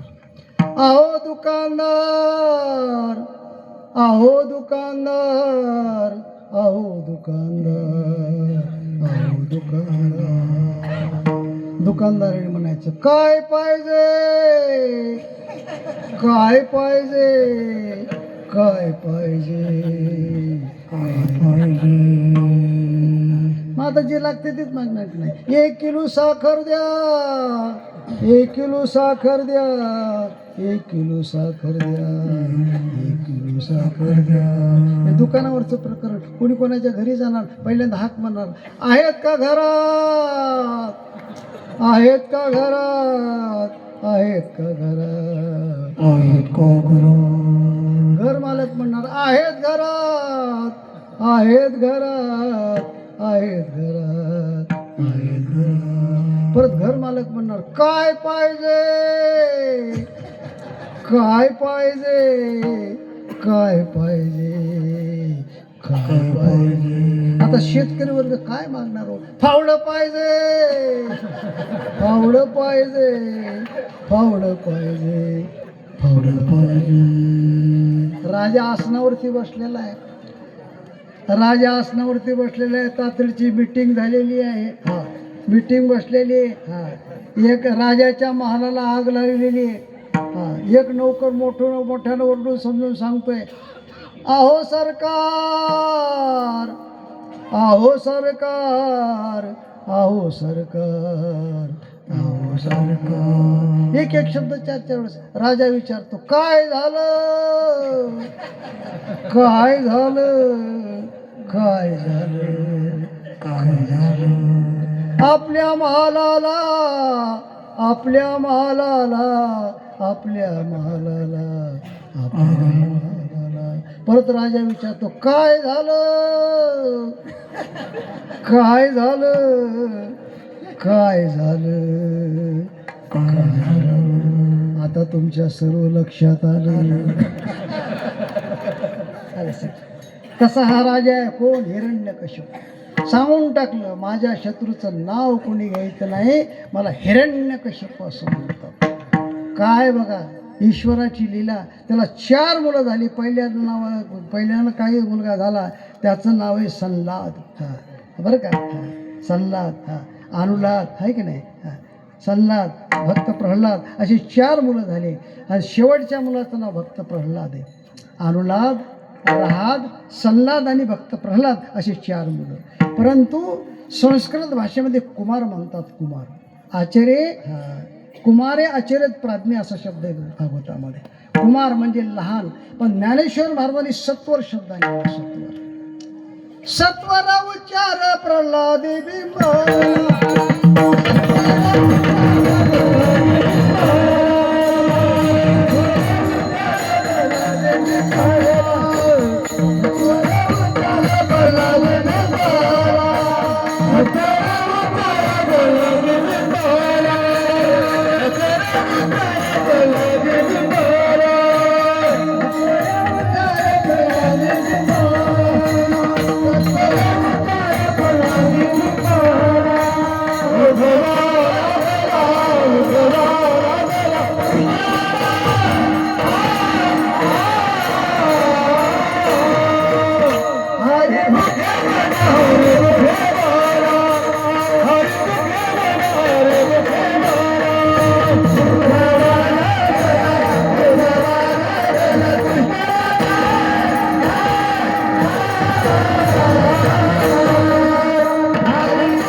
घेतला सत्वर.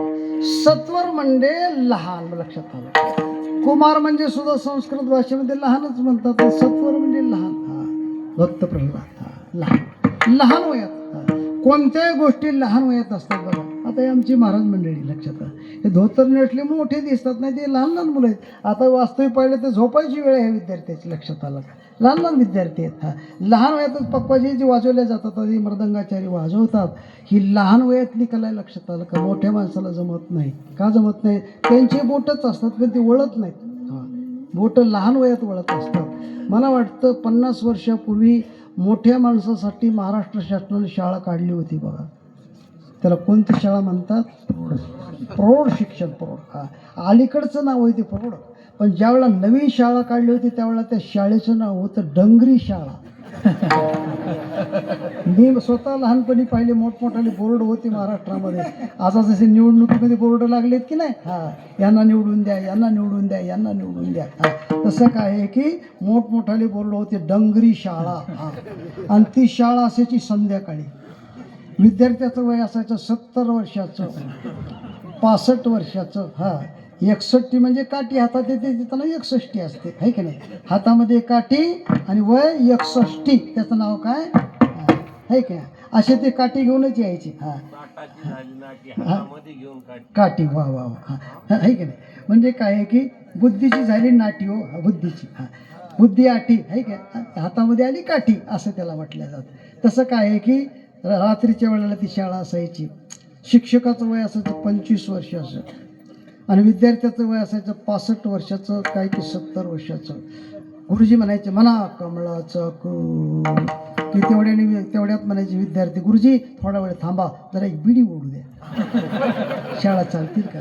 महाराष्ट्राने विचार केला की हे काय की विद्यार्थी शिकणारच नाहीत, शिक्षकच बिड्या ओढायला शिकतील, बंद करू लहान वयामध्ये. आणि त्या काय की भक्त प्रल्हादाला शिकवण्यासाठी 2 गुरुजी ठेवले होते. 2 गुरुजी. दोन गुरुजी शंडा अधिक अमर्क. काही काही लोक शंडामर्क एकच करतात, पण डोंगरे महाराज म्हणायचे की दोन गुरुजी शिकवण्यासाठी ठेवले होते. गुरुजी इकडे तिकडे गेले की भक्त प्रल्हादानं सर्व विद्यार्थी एकत्र यायचं आणि विनंती करायची, मित्रांनो हे शिका. शालेय शिक्षणाची नितांत गरज आहे बरं का. अलीकडच्या काळामध्ये जेवढे डॉक्टर लोक कीर्तनकार झालेत ना, त्याच्यामुळे बरेचशा लोकांवर परिणाम झाला. लक्षात घ्या. अशी काही की महाराज मंडळी तयार झाली की बरेचसे विद्यार्थी तयार होत असतात. निस्ते म्हटलं म्हणजे काय की कपडे घालून आणि हे चालत नाही, त्याच्यासाठी आपणाला इंग्रजीसुद्धा बोलता आली पाहिजे. ज्या भाषेमध्ये जिकडे गेल्याच्यानंतर ती भाषा आपल्याला अवगत झाली पाहिजे. शालेय शिक्षणाची नितांत गरज आहे. परंतु नुसतं शालेय शिक्षण नाही, त्याच्याचबरोबर म्हटलं म्हणजे काय की भक्तीसुद्धा त्याच्याबरोबर पाहिजे. ज्ञानाला जोड भक्तीची आहे. ज्ञानवान माणूस म्हटलं म्हणजे ज्ञान पटवून देईन, परंतु भक्तीनं माणूस काय आहे की तयार होत असतो. लक्षात आलं का. भक्ती ही माणसाला काय की तयार करत असतो. तयार करा हरिभक्ती परलोक येईल कामा. आपल्याबरोबर या जगतातली कोणतीही वस्तू आपल्याबरोबर येणार नाही. लक्षात ठेवा. हो, काहीच आपल्याबरोबर येणार नाही. आपल्याबरोबर येणारं फक्त चांगलं आपल्याबरोबर येणार आहे, वाईट. ह्या दोनच गोष्टी आपल्याबरोबर या जगातल्या येणार आहेत. इथं म्हटलं म्हणजे कोणीही जरी आला, संरक्षणात जरी राहिला, किंबहुना म्हटलं मी डोंगरामध्ये राहिला काय, घरामध्ये राहिला काय, नवे नवे कुठं राहिला काय, आणि त्याच्याजवळ असलं काय नसलं काय, त्याला काही किंमत नाही. त्यानं काय केलं, अर्थात सत्कर्म केलं का, भजन केलं का, कीर्तन केलं का. भजन या शब्दाचा अर्थ मंदिरामध्ये जाऊन नुसतं भजन करणं, याला भजन म्हटलं जात नाही.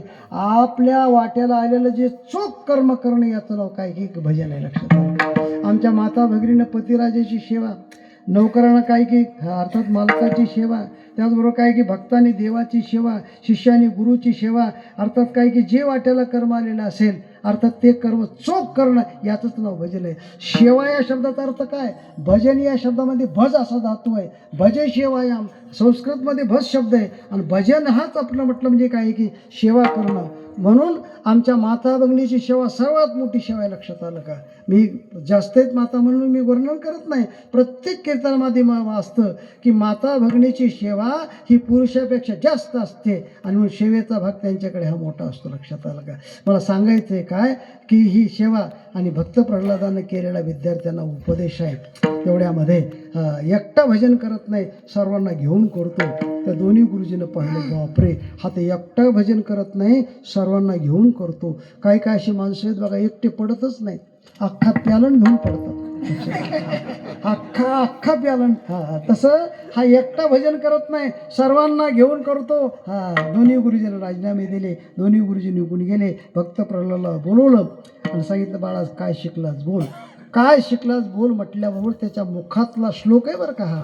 श्रवणम कीर्तनम विष्णु स्मरणम पादसेवनम अर्चनम वंदनम दास्यम सख्य आत्मनिवेदनम. नवविधा भक्तीचा श्लोक आपल्या बापाच्या समोर म्हणून दाखवलेला हा श्लोक आहे. लक्षात आला का. भक्त प्रल्हादाने म्हणले, बाळा चुकून तुझ्या मुखात आला असेल, इथून पुढे बोलू नको. सांगितलं, बाबा चुकून नाही, आता मी जरी ठरवलं भजन करायचं नाही, आता ही वाणी भजन केल्याशिवाय राहणार. माझी मजा झाली अनावर वाचा आणि छंद या नामात.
तुमच्याकडे डबल कीर्तन करण्याची पद्धत आहे का? हां. आता मृदंगाचार्य सुंदर आली म्हणून आता 11 ते 1 पर्यंत कीर्तन केलं चालेल का? इतकं सुंदर हात आहे बघा. एकाच काय वाद्यामध्ये कळालं की नाही. महाराज तुम्ही सर्वांनी टाळ्या वाजवणार आहे. असे लेकरं तयार झाले पाहिजे, लक्षात आलं का? म्हणून आपल्या ह्या मराठवाड्याला व्यंकट स्वामीचं वरदान आहे, लक्षात आलं का? आपल्या मराठवाड्यामध्ये कोणतीही चाल मराठवाड्यात तयार होते आणि नंतर पश्चिम महाराष्ट्रातली म्हणतात. तुम्ही सुरुवातीला म्हणली ना चाल महाराज, हां, ते पवार महाराजांची चाल तिकडं म्हणतात आता लोक. कारण काय होतं, आपल्या मराठवाड्यामध्ये सगळे, हां, लक्षात आलं का? हे उपजातात ज्ञान म्हटलं जातं. हां, कुठं जास्त शिकतं असतं शिक्षण नाही असं नाही, परंतु त्या काही की स्वामीची कृपा, मोतीराम महाराजांची कृपा, रंगनाथ गुरुजीची कृपा, हे मोठ्या मोठ्या व्यक्तींची कृपा असो. माझे 5 मिनटं उरले आणि 5 मिनटामध्ये मला 11 प्रयोग सांगायचे. 11 5 म्हणले 11 प्रयोग केले कोण? हिरण्यकश्यपूनं. मी 11 काही प्रयोग सांगणार नाही, माझं काही भागवत नाही. मला फक्त महत्त्वाचा भाग आहे, एकच प्रयोग सांगणार आणि सगळा भाग संपवणार. हत्तीसारखी ताकद कोणातच नसते. हत्तीची ताकद, पूर्वीच्या काळामध्ये पुराणातल्या कथा आहेत बघा. भीमदादा रणामध्ये गेले की 10 हत्तीची ताकद त्यांना यायची. हत्तीसारखी ताकद कशात नसते. हत्ती मोठमोठाली झाडं उपटून फेकून देतो. तुम्हाला माहिती आहे का पंढरपुरात घडलेली घटना? तुम्हाला माहिती आहे सर्वांना. गोपाळपुऱ्याकडे दिंड्या निघाल्याच्या नंतर पुणे जिल्ह्यातली कानोबा दिल्लीतलं घोडं पुढं आलं त्या हत्तीच्या. आणि काय कोण जाणे त्या हत्तीच्या मनात आलं, घोडं उचलून फेकून दिलं. घोडं उचलून फेकून दिलं. रस्त्याच्या कडाला 4-5 माणसं गप्पा मारत होती, त्यांच्या जाऊन पडलं. 5 माणसं पुढं, घोडं पाठीमागं. दंतकथा नाही बरं का, घडलेली घटना आहे, घडलेली एक पंढरपूर क्षेत्र. हत्ती पकडून आणला, अंकुशाचा मार दिला, दारू पाडली, भक्त प्रल्हादाला पायाला बांधलं. असा सोडला महाराज हत्ती की 1000 किलोमीटर थांबणार नाही. हत्ती पळतोय, पण भक्त प्रल्हाद ज्या पायाला बांधलेला आहे तो पायी खाली टेकवत नाही. त्याचं कारण दिलेलं आहे बघा. संपूर्ण जगत ज्याची हाती त्याला काय करी हत्ती. ज्याच्या ताब्यामध्ये जगत आहे त्याला हत्ती काय करणार आहे. अशा 11 प्रयोग केले आणि विचारलं हिरण्यकश्यपूनं, का रे म्हटले तू, मी 11 प्रयोग करतो तरी तू मरत नाहीस का? तुझा आहे तरी पाठीराखा कुठं? म्हणले तो बाबा नाही कुठं. त्याच्या दरवाजामध्ये खांब होता महाराज. खांबावरीला मारली दुर्जनी स्तंभी नारायण प्रकटला. त्यानं मागून घेतलं तर घरात नको, दारात नको, दिवसा नको, रात्री नको, माणसापासून नको, पशुपासून नको, पृथ्वीवरती नको, आकाशात नको. त्यानं मागून घेतलेलं होतं आणि परमात्म्याने सगळं बाजूला सारलं बघा. तुम्ही त्यानं माणसापासून नको, पशुपासून नको. शरीर आहे माणसाचं, तोंड आहे सिंहाचं. घरात नको, दारात नको, उंबरट्यावरती, दिवसा नको, रात्री नको, सूर्यास्ताच्या टायमाला, पृथ्वीवरती नको, आकाशात नको. मांडीवरती घेतला आणि सजीवापासून नको, निर्जीवापासून नको. या नकाला सजीव म्हणता येत नाही, निर्जीव म्हणता येत नाही. नकाने फाडला, गळ्यामध्ये टाकला. याला म्हटलं जातं चतुरामध्ये शिरोमणी. ज्ञानेश्वर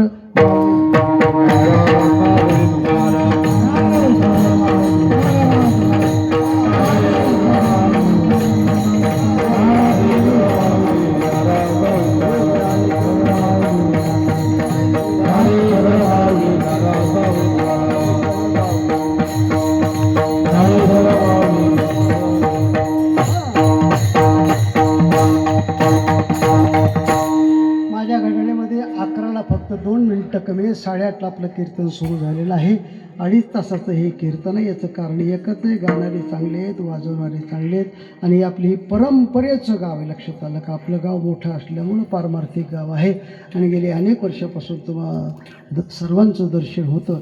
आदरणीय आमचे निरंजन बापू त्यांच्यामुळं तुम्हाला सर्वांचं दर्शन होतं. इथं आल्याच्या नंतर सगळीच काही की मृदंगाचार्य, गायनाचार्य, पुरुष मंडळी, माता भगिनी. मला वाटतं माता भगिनी शब्द आता दूर गेलेला आहे, थोडासा दूर गेलेला आहे. आता लाडकी बहीण. लक्षात आलं. माझं नाव सुद्धा एकनाथ शिंदे. माझं नाव काय आहे? एकनाथ शिंदे. मी काय सामान्य माणूस नाही.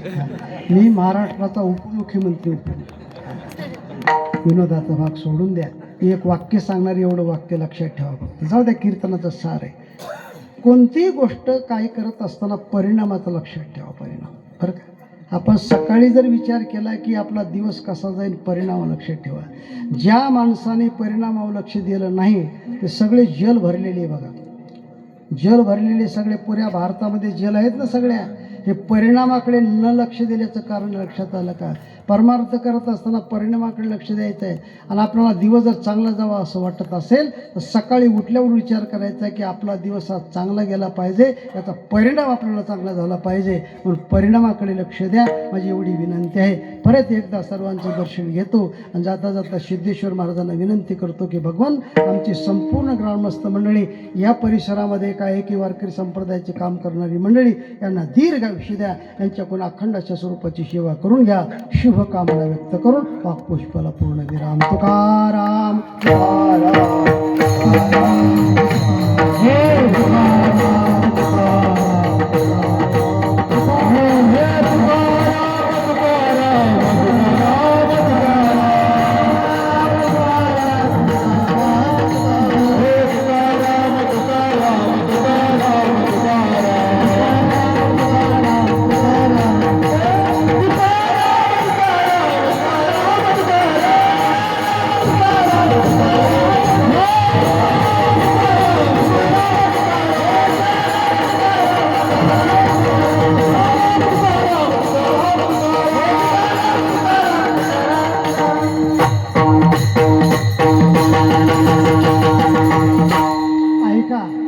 दीपज्योतीचा कार्यक्रम होणार आहे बरं का. दीपज्योतीचा कार्यक्रम होणार आहे. प्रत्येकाला दीप आपल्या काय की हातामध्ये मेणबत्ती दिल्या जाईल. माता भगिनीला विनंती आहे, आपलं काय की प्रत्येकाला दे, प्रत्येकाकडे येतच असते प्रत्येकाकडे द्या द्या सर. माता भगिनीला विनंती आहे बरं का, दीप प्रज्वलित झाल्याच्या नंतर कपड्यापासून सावधगिरी बाळगायची बरं का. चाल म्हणायची का? चाल महाराज नाही, चाल म्हणून टाका नंतर. नाही पाया विठ्ठल जय जय विठ्ठल जय विठ्ठल जय विठ्ठल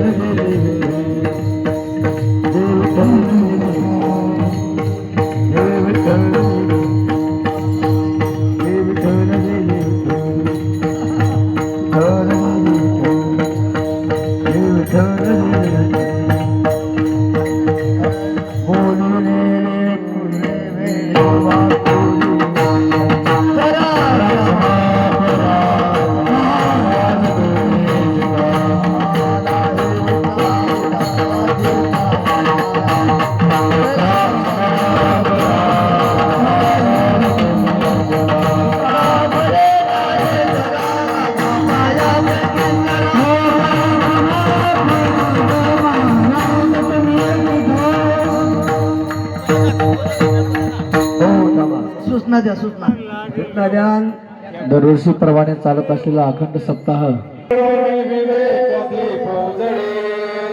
योग्या पाहे दिवाळे, योग्या पाहे दिवाळे, निरंतर अविवेकाची काजळे,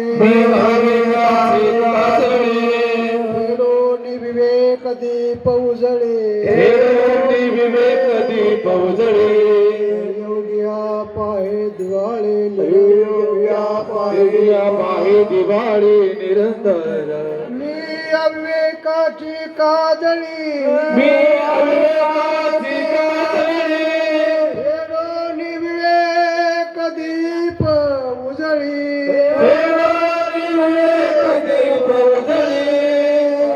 योग्या पाहे दिवाळी निरंतर, योग्या पाहे दिवाळी निरंतर. ऐका, त्या आवाजाकडे लक्ष द्या. आपल्या असा समोर धरायचा दीप बरं का. आणि ज्ञानेश्वर महाराजांना विनंती करायची की ज्ञानेश्वर महाराज, आमच्या अंतःकरणामध्ये हा अज्ञानरूपी अंधकार आहे, आणि हा अज्ञानरूपी अंधकार गेला पाहिजे. कोणाचा द्वेष करायचा नाही, कोणाचा मत्सर करायचा नाही, कोणाची निंदा करायची नाही. हेच अज्ञानातले सगळे भाग आहेत, लक्षात आलं का. आणि आपल्या अंतःकरणामध्ये ज्ञानदीप ज्योत ही प्रकट झाली पाहिजे, अशी ज्ञानेश्वर महाराजांना विनंती करायची. आणि सर्वांनी पाठीमागं पसायदान मला माझ्या पाठीमागं. आता विश्वात्मके देवे वाग्यज्ञ तोषावे,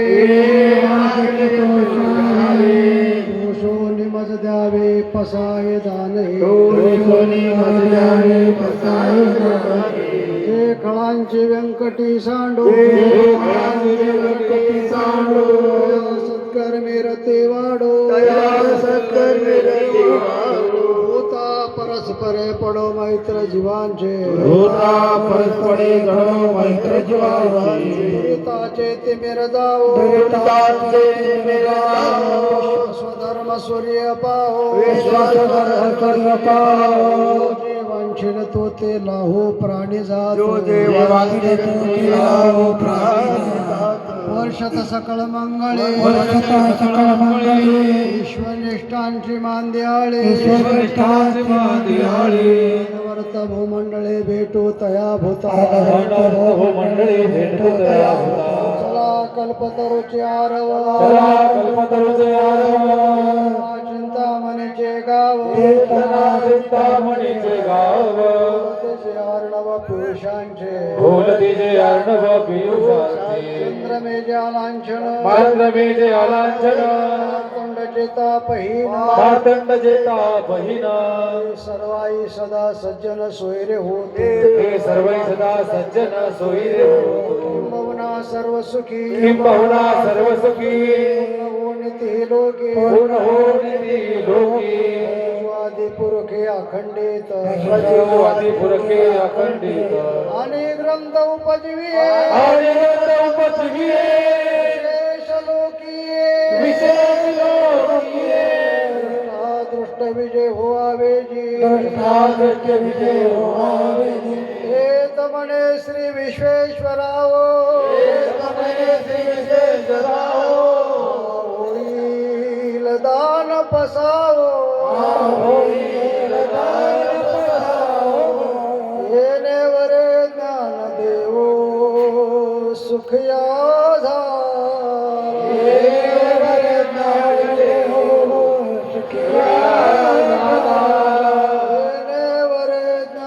देवो सुखया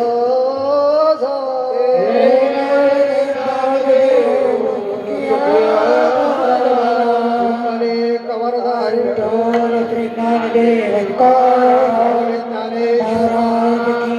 सिद्धेश्वर महाराज लाईट लावा म्हणा आरती म्हणा आरती नसते ज्ञानदेव तुकाराम ज्ञानदेव तुकाराम